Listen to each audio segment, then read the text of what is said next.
Wa man tahawana 'ala shalah, dan barang siapa yang nyepelekan sholat, datang waktu sholat gak dikerjakan, ditunda-tunda sampai keluar daripada waktunya sholat, jadi ngentengkan sholat, bukan ninggalkan, ini mengentengkan sholat. Orang-orang yang seperti itu nanti akan mendapatkan 15 hukuman daripada Allah Subhanahu wa ta'ala. 5 hukuman dia dapat di dunia, 3 hukuman ia akan dapatkan ketika dia mau meninggal dunia, 3 hukuman lagi dia dapatkan saat dia di dalam kuburnya, dan 3 hukuman lagi saat dia keluar dari kubur, yaitu dibangkitkan di yaumil qiyamah. Jadi orang yang menyepelekan sholat akan mendapatkan 15 hukuman, dibagi-bagi. Kalau hukumannya cuma di dunia saja masih mending, tapi ini 5 hukuman di dunia, 3 hukuman ketika dia mau meninggal dunia, 3 hukuman lagi dia terima ketika dia dikubur, dan 3 hukuman lagi diterima olehnya ketika dia dibangkitkan oleh Allah Subhanahu wa ta'ala. Adapun hukuman yang dia terima di dunia, yang pertama akan diambil keberkahan daripada umurnya. Umurnya panjang tapi tidak berkah. Ada orang yang umurnya pendek tapi berkah, karena dalam sehari semalam dia bisa beramal seperti orang yang hidup puluhan tahun. Tapi ketika orang itu menyepelekan sholat, yunza'ul barakah di dalam umurnya ini diambil sama Allah Subhanahu wa ta'ala. Akhirnya dia punya umur panjang, tidak bisa berbuat apa-apa, nggak ada amal apa-apa. Padahal kita yang umurnya pendek ini dalam sehari kita bisa beramal seperti orang yang punya umur puluhan tahun. Orang yang keluar daripada rumahnya untuk menuju ke masjidnya Allah untuk melaksanakan sholat, orang yang keluar dari rumahnya untuk menuntut ilmu, itu setiap langkahnya akan dicatat sebagai kebaikan. Lalu dari rumah sampai sini 100 langkah, 100 kebaikan. 100 kebaikan itu butuh berapa lama? Kadang ada orang sehari berbuat baik cuma 3 kali, lalu 100. Jadi seakan orang yang hidup sekian hari. Belum lagi ada orang yang melaksanakan sholat sunnah, qabliyatul fajr khaira minad dunya wa ma fiha. Orang itu untuk mengumpulkan dunia jadi orang yang paling kaya butuh berapa puluh tahun. Sedangkan sholat qabliyatul fajr 2 rakaat lebih mulia daripada dunia dan seisinya. Berarti seperti dia hidup ratusan tahun. Karena mungkin orang 100 tahun hidup belum tentu bisa mengumpulkan dunia dan seisinya punya dia, tapi dengan 2 rakaat dia bisa dapatkan. Belum lagi ada fadilahnya sholat duha, belum lagi ada qabliyatul zuhur, ba'diyatul zuhur, belum lagi ada ba'diyatul maghrib, belum lagi banyak amalan-amalan yang bisa dia lakukan. Ini orang hidupnya cuma sekian puluh tahun tapi amalannya seperti orang yang hidup ratusan tahun. Itu yang disebut barakah dalam umur. Umurnya sedikit tapi amalnya banyak, diberi keberkahan oleh Allah Subhanahu wa ta'ala dalam umurnya. Nah, orang yang menyepelekan sholat ini, dia dijauhkan, diangkat oleh Allah Subhanahu wa ta'ala keberkahan dalam umurnya. Kemudian yang kedua, tamhu sima as-salihin min wajhihi. Tanda-tanda kesalehan itu dihapuskan oleh Allah Subhanahu wa ta'ala dari wajahnya. Sebaliknya orang yang sering melaksanakan sholat nampak tanda-tandanya orang soleh. Orang yang ahli sujud, orang yang ahli sholat disebutkan apa? Simahum fi wujuhihim min athari sujud. Nampak pada wajahnya itu tanda-tanda sujud. Maksudnya tanda-tanda sujud apa? Cahaya al-khusyuk, cahaya takutnya dia sama Allah, cahaya khusyuknya dia ketika sholat itu sampai nampak ke dalam kepada wajahnya.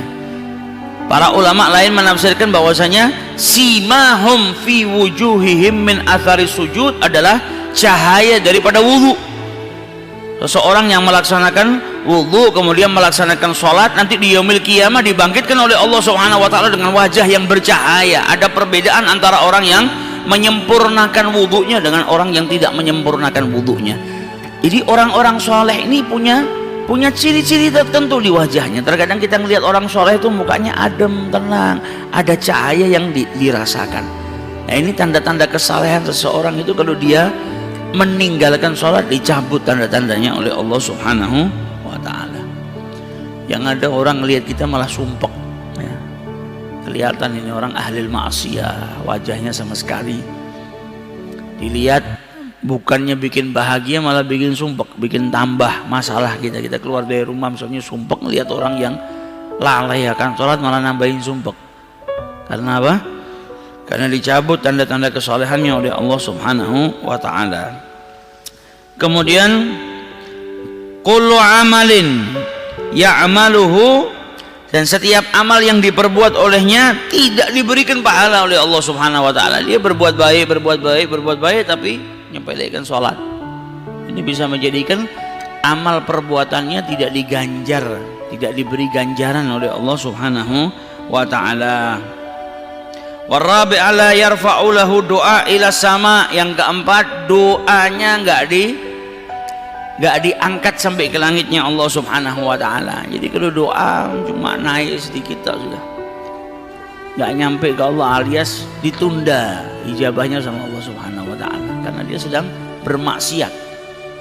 Menyepelekan sholat, orang yang menyepelekan sholat itu saat itu dia sedang bermaksiat kepada Allah Subhanahu wa ta'ala, maka doanya tidak naik kepada Allah Subhanahu wa ta'ala. Dan yang kelima, laisa lahu hadzun fi du'a'is salihin, dia tidak mendapatkan bagian daripada doa-doanya orang-orang yang saleh. Orang-orang yang saleh ini setiap malam doakan mukminin wal mukminat, dan ini dia nggak dapat bagian daripada doanya orang-orang saleh karena tahawun anis shalah, karena menyepelekan salat.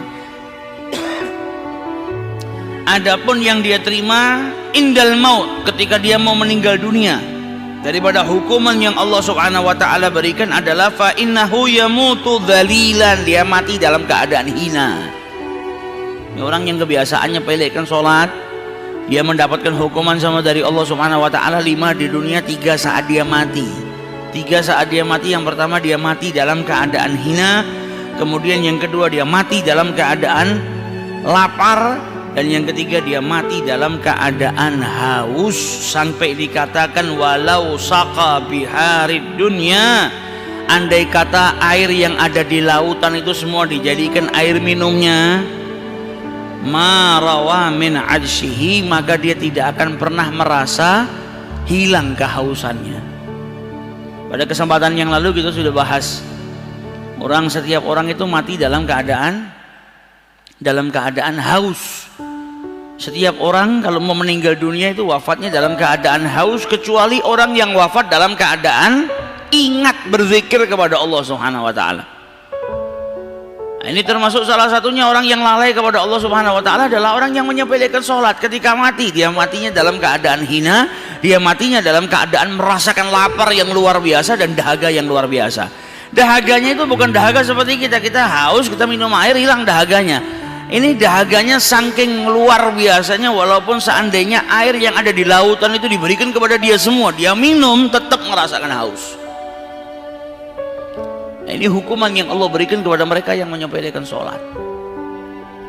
Jadi jangan sampai kita menyepelekan, menganggap rendah atau menganggap gampang sholat, karena sholat itu imaduddin. Adapun hukuman yang kelak dia akan dapatkan di kuburan ketika dia sudah meninggal dunia adalah yadhiku alaihil gabar, kuburannya terasa sempit sehingga tulang-tulangnya itu remuk karena sempitnya kuburan tadi. Kemudian akan dinyalakan api di dalam kuburannya yang akan membakar dirinya baik di siang hari maupun di malam hari. Kemudian diriwayatkan juga bahwasanya akan masuk ke dalam kuburannya thu'ban, ular yang besar, namanya Asy-Syuja' al-Agra. Jadi ular besar yang bernama Asy-Syuja' al-Agra, ainahu minan nar, kedua matanya itu menyala bagaikan api. Dan ularnya tadi punya kukunya terbuat dari besi yang panjang, setiap kukunya itu sepanjang perjalanan 1 hari. Jadi kuku yang sangat panjang. Kemudian ular besar yang bernama Asy-Syuja' al-Agra tadi berbicara kepada orang yang sudah wafat yang dikuburkan tadi, aku adalah Asy-Syuja' al-Agra, dan suaranya seperti petir yang menyambar. Dan dia berkata, aku diperintahkan oleh Tuhanku an adribaka, untuk memukulmu, karena engkau di saat hidup di dunia engkau menghilangkan solatmu. Menghilangkan di sini bukan berarti tidak mengerjakan, tapi apa? Datang waktu subuh kau tidak kerjakan sampai datang terbitnya matahari. Kemudian aku diperintahkan untuk memukulmu juga karena engkau meninggalkan sholat zuhur sampai datang waktunya asar. Aku juga diperintahkan untuk memukul dirimu karena engkau meninggalkan sholat asar sampai datangnya waktu maghrib, kau belum melaksanakannya. Dan aku juga diperintahkan memukul dirimu karena engkau menghilangkan sholat maghrib sampai datangnya waktu isya. Dan aku diperintahkan untuk memukul dirimu karena engkau meninggalkan sholat isya sampai datangnya waktu fajar.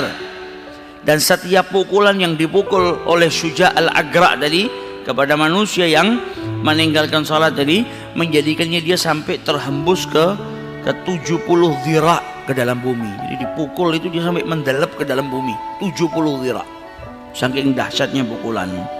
Fala yazalu fil qabr mu'adzaban ila yaumil qiyamah, dan dia tetap dihukum mendapatkan azabnya kubur tadi siang dan malam sampai yaumil qiyamah.